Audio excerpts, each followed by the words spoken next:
So that was my nightmare. You were happy to be sleeping and having I was happy to be sleeping, so, you know, it was,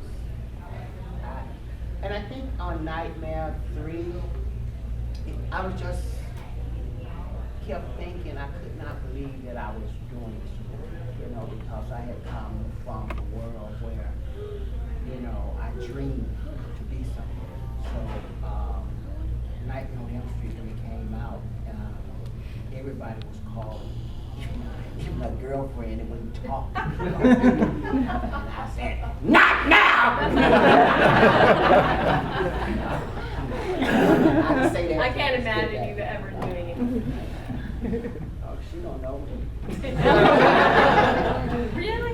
What? I mean, you No, know. but you went to that Sunday? You talk to him like that?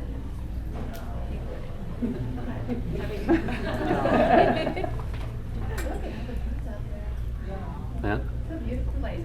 Okay, so who else has a question? And was there any cutscenes from Nightmare 3? Sweet.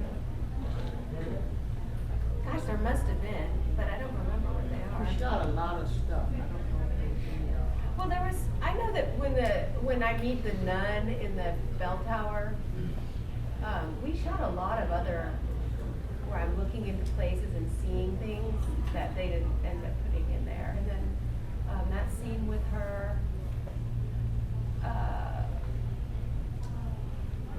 I think, you know. wasn't I having enough scene with Craig Wasson too? I think, I don't know, I think that there was, I don't think they cut scenes, but they cut Out some of the, stuff. out some of the scenes. Yeah, they made a lot of the scenes a lot Yeah. shorter than they were, but I don't remember them cutting any scenes entirely that we had done. I mean, it's hard when you have a movie that has so much going on, and Yeah. to cut one scene might make the whole thing fall apart, so. They shot a lot of stuff today, yeah, it was, especially in all the death scenes, like, they did a lot of different coverages of the scenes, and that when we were in that dungeon, and you're down there, and I come running down. Yeah. They shot that for days. It That, seemed like. no, that, you know, 'cause that was the only time that I knew that I had heard rumors that there was stuff going on there. Because I remember where the guy came, and he walked up to the top, and he talked to all of us because something was going on. He said, well, it stops right here. And we did. What was he talking about? I guess behind the scene, there were some things that were going on with the staff. And the crew or Oh, something. everybody was saying mutiny. Yeah, and you know, and so I didn't know, I didn't pay. I probably did. Well, we were like sitting at the top of this Yeah.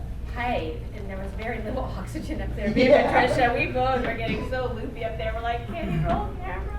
And Yeah. finally, I went, I think I'm fainting up here because I wore that hideous pink sweater. And it was hot. I'm like, who puts a horror actress in a wool sweater? Oh. No, That I have was a lot hard. of problems with my wardrobe. That's And then we would have to go back to the dressing room when cause it was actually filmed in the jailhouse. Yeah. So, and they made sure, so I've never been to jail. Yeah, you have. Nightmare 3. Because of that, not in real life. Oh, yeah, when you see it, you have to endure. Jail. It was like a jail. All right. Any more questions? What time is it? Are we running on our? Got 10 more minutes. Right, right on. Tuesday night or Patricia Arquette? Which one's the better Kristen? There you Oh, went gosh, over that. you just- Did I walked into that? I'm so sorry. Yeah. Okay. You really want to know? No, he can't make it. He can't.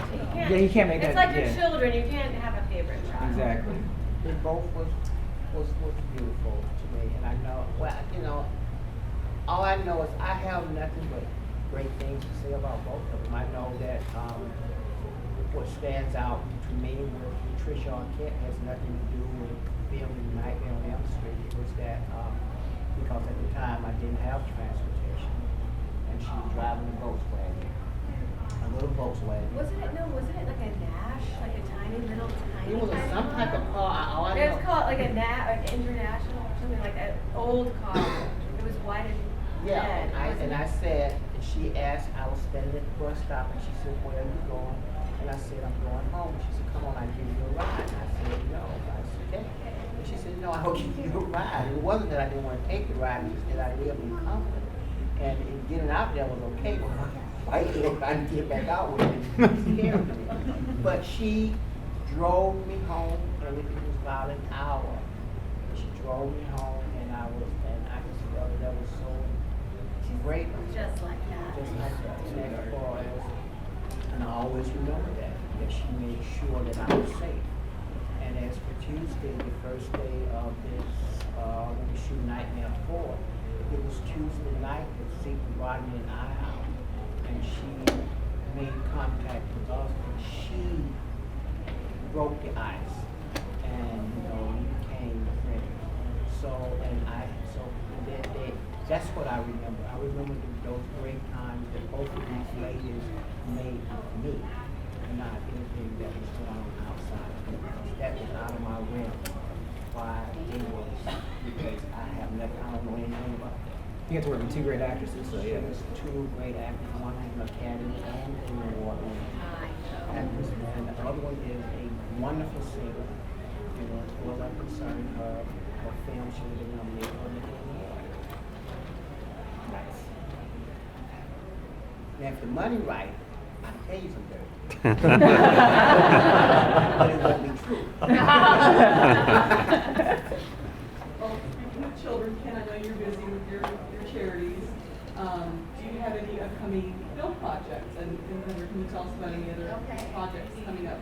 Well, one thing that I do, I realize I grew up as a kid that didn't have much, and I learned a lot. And I used to see every summer, I used to see kids going off the campus, and I could not go. And then when I went to college and places like that, I could not stay in school because I couldn't afford my books at the time. And I remember how this elderly helped me. And I promised God and all those who have helped me along the way that when I reached the level, I was going to give back. So in '97, I started an organization called Giving Back. And so I pay for kids' books when they go to college. And I send kids to camp during the summer. And I pay for kids tutoring when they have help, not just in LA, but all over the United States. And sometimes when I hear about children in other countries that just need some uplifting words, I send my picture. And so my organization is called Giving Back, and that's where a lot of my funds go. And because I was one of those kids, and that's my way of saying that I appreciate what you did for me because of giving back. So I give back to the community. And spiritually, I feel that if God calls me home right now, then I can say that I left here trying to make a difference in somebody's life.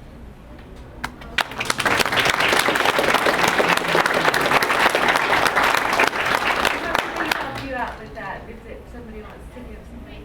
I mean, if you want to that, my website is www.gbcgivingbackcorporation.com.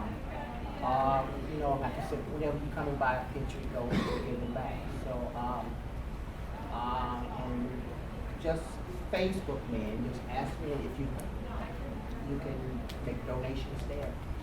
So, but all mine, so far, I can say that I have helped 140 kids through college, and I have put over nearly 10,000 books and supplies in the classrooms for kids. And one of the greatest feelings in the world now is that when the kids come back who have graduated and say thank you, that maybe I'm just able to buy one book or a piece of paper and something. Because I remember when I did not have it, and I realized that I'm blessed. Yes. A non-Elm Street question for you. I read somewhere that your special effects studio did the effects for The Cabin in the Woods. Right, so I've been married to David LeRoy Anderson for about 25 years. And he is an Academy Award-winning makeup artist and did Men in Black, and he won for Nutty Professor. And so after like in 1995 or so, we decided that I would start working for him because I wasn't working for anybody else at the time. It was right after Nightmare 7. It was just really hard to get work. You know, as a 30-something-year-old actress, the parts back then, it was just kind of a dry period. And now I look at television and movies and boy, you know, I wish I was, 35 again because every part is going to these ladies. But so I love to work. I'm a really hard worker, and so I immediately went to town. And the first job that I worked with Dave on was Dawn of the Dead, and we went up to Canada, and I manage the office. I take care of all the bills. I source all the materials. I'm kind of just like the guy in the office, like writing out checks and making sure I'm, being as efficient as possible with my money. And so then from Dawn of the Dead, it's gotten, we've had some great projects. So we did Frost Nixon, and then the Star Trek Into Darkness, and Cabin in the Woods actually came before Star Trek, and that's probably we're the most proud of that movie of all the movies that we've done. We made over 100 creatures. That whole movie is practical effects, and there's 2 CGI moments. One is where this giant snake is flying. Yeah. We call that the Costco of Death, where everything comes out of the elevators. But all those creatures were all real, and except for the snake that flies through the air, and what else is there, like a big spider or something like that. But all those little boxes are all filled with real things that we made, and we did that on location in Vancouver. So from there, now we're working on American Horror Story. We did Freak Show last year, and then we're doing Hotel with Lady Gaga right now. And that's all I can do. And tell you about it is a ride, a wild, wild horror ride for us. And even as much horror as my husband and his dad before him have done, we're doing horror now that I don't think I ever imagined we would do. And gore that is pushing the envelope, definitely for TV, but maybe even for all movies. And so if you really love horror, I think you should tune in this season. It's going to be very mind expanding. We're also, on the flip side, doing Scream Queens with Jamie Lee Curtis. Because, of course, when that show's name came out, everyone's like, Ellie, why do you laugh? You're a Scream Queen, and I mean, of course, in your wildest dreams, you were like, oh, Ryan Murphy's going to call me up and ask me to be in this TV show. But when I heard that Jamie Lee was going to play the lead, it's the perfect part for her. And the show is hilarious. It takes all of its inspiration from 80s horror, or even all horror, I would say. So every episode features kind of like an iconic horror moment, and they're a little bit spoofed and a little bit crazy, and the whole premise of the show is hilarious and perfect. So I go to work every day, like all of you probably, and just put my head down and try to make an honest living. Not like these actors who have paid, just sitting by the phone. The effects in on the beach with their legs But kicked the up. phone never rang. But I am also a writer. Most people don't know that I was a staff writer before I was an actual actor, and I am a Emmy Award-winning writer. And now I'm working on a book called The Adventures of Natives and the Great Migration. It's about this sparrow who leads migration. Oh, how great. I will have to buy that. You kind of have to cross between Harry Potter and the Lion King. Oh, I'm reading it already. Yes, sir. This is our last question. One of the great things about a Nightmare on Elm Street movie is that anything is possible in one. Like you can go anywhere and do anything. So have either of you ever imagined or had any ideas about that pops in your head about your own ideas about a Nightmare on Elm Street movie or sequence? Like one that we would imagine for our... Yeah, just I mean, imagine I some actually sequence. do from time to time think about where Nancy would be now as a 50-year-old woman. Like, we left her, we left Heather Langenkamp in Nightmare 7, and I often think like how that story could continue to evolve. these adventures could continue, like in Kristen's dreams and things like that. I mean, I have thought of that kind of thing. And, As for Kincaid, I think Kincaid is the only